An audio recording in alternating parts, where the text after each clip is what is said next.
Awesome God, we thank you so much for this wonderful opportunity we have to come out in your house once again today during this Sunday school hour. Hopefully each one of us today will be blessed by being here.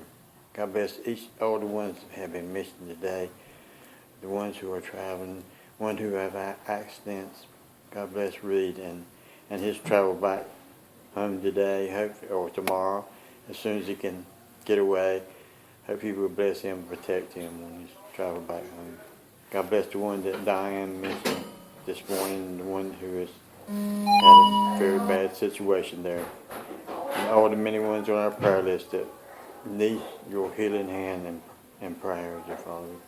God bless each and every one. Be with Brother Hugh today as he brings a lesson. Hopefully he can do it in a simple way that we can understand. We can take it and apply this lesson to our lives and live it each and every day. Thank you so much for this time in prayer, dear Father. For this prayers in your Son's name, we ask these many blessings.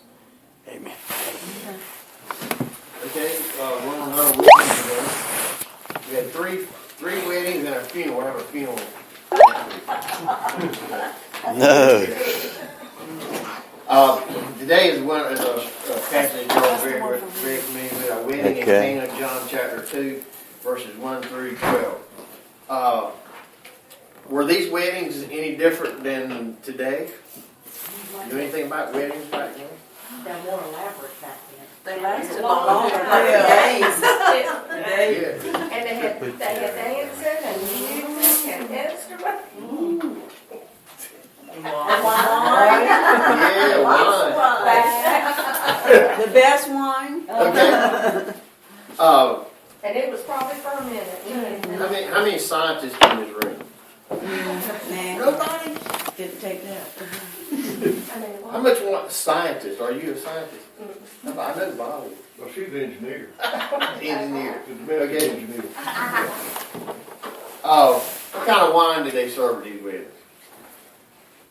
What was it? I mean, describe the wine. It's good wine first. Good wine. Yeah. Yeah, okay, so my question was, what's the difference between good wine and bad wine? Don't bad one have like a vinegary taste. Okay. Vinegary. Anything else? Water. Water. Water it down. Like water it down. Okay. What's a good wine? Not vinegary. Don't have no water in it. That's dry. How much alcohol's in wine? It depends. Yeah. I guess I Let's take. There's now more modern wine, which is probably have up to 20%, and wine back then. That was Anybody know? Could have been high for children and everything back then. Yeah, it was Right. natural, just a natural wine. It could be fresh squeezed grapes, which didn't have any in it, just like grape juice. But they had to store it. Today, this is the time of the year that they didn't have. They didn't have it because it was not time. It was not grape picking time. But anyway, it could have like 3 to 4%, and that was because of the yeast that they used. But nowadays, with different processes, they can get. I was told when I went to college 50-some years ago that wine could go to 12%, and that was it. Because at 12%, it was enough alcohol, it killed the yeast. So they say we got some up to 20. So they changed the process to some. So what they told us in East Carolina University biology class back in 1970 is different now. So anyway, so it's kind of interesting.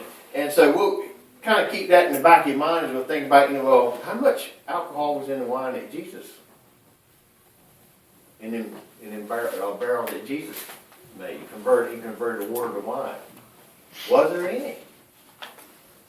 Anyway, just think about that. And when we get there, we'll get some input. Okay, we're taking a verse at a time today. We'll change it up a little bit today. We want to read verse 1. Mm-hmm. On the third day, a wedding took place at Cana in Galilee. Jesus' mother was there. All right. The third day from what? You have to go back to chapter 1, last few verses, and figure that out. Well, Jesus is he's just starting his. He's beginning to choose his disciples, and so he's just chosen. Let's see. Nathaniel. Allergies.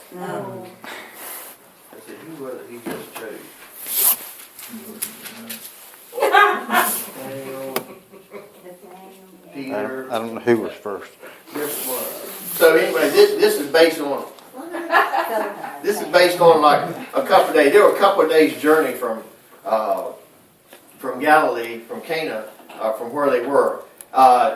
They didn't return back to their normal home because the Passover's coming. So Galilee was a stop along the way, which is easier for them then to go to as they head for the Passover.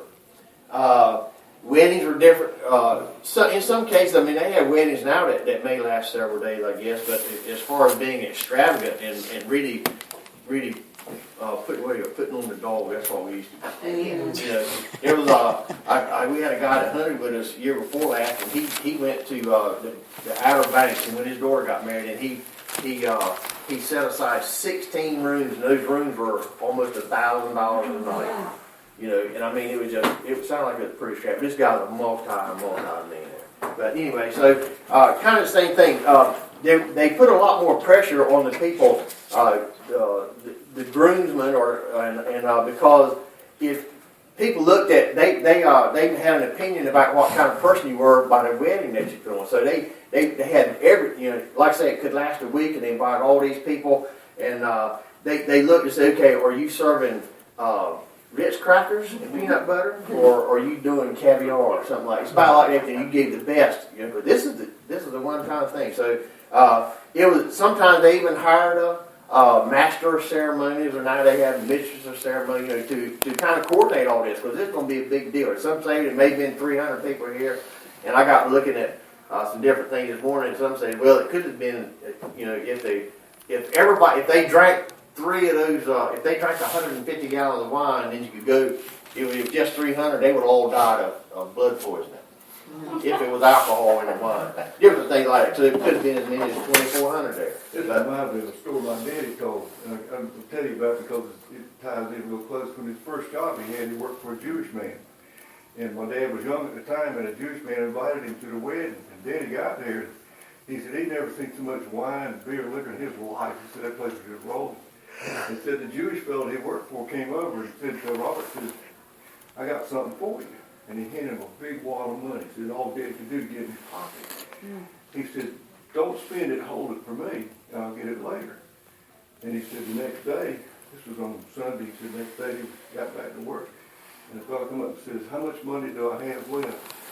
And Daddy says, all your money. He said, oh, good. He said, I gave it to the right man. He said, all them other people in there said, if I'd give it to any of them, said, I would have got nothing back. Said, that's the kind of wedding that still goes on to some extent.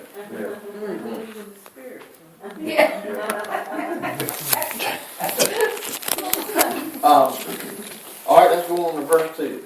Oh, yes. And Jesus and his disciples had also been invited to the wedding. All right. So when did they get invited? We don't know. It doesn't say that. Nathaniel was one of the disciples. That Nathaniel was present. This is where he was from. So he had relatives there. So maybe it was that he's the one that invited them. Mary was there.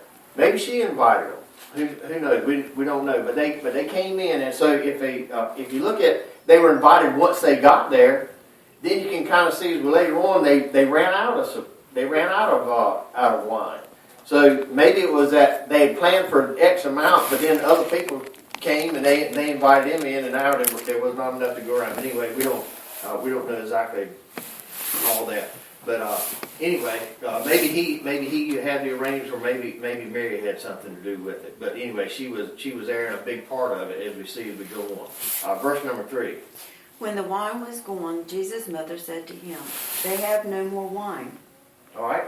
So evidently she was keeping track of things, even though they had the master of ceremonies. But anyway, she was concerned. So maybe, I don't know if this was somebody close to her or whatever, but she was concerned because now there's no more wine. Evidently there was some time to go and a lot more people coming. So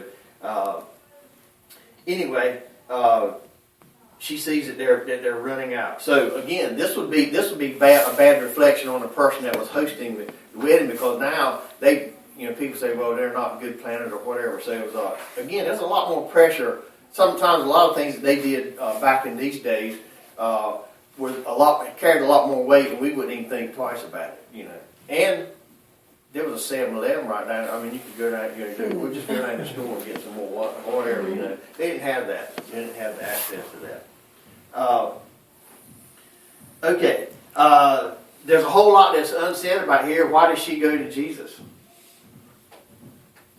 She knew he could take care of it. Yeah, that's right. She knew he would, and we'll talk about that a little bit more too. In that regard, there, someone look up Luke 2:19, and then someone else read verse 33, and I want to read 36 through 38, and then 51. Oh, we said Luke. Yeah. Unless I forgot, wait a minute, unless I forgot. How many verses in chapter? Nope, not chapter 2. I messed up somewhere.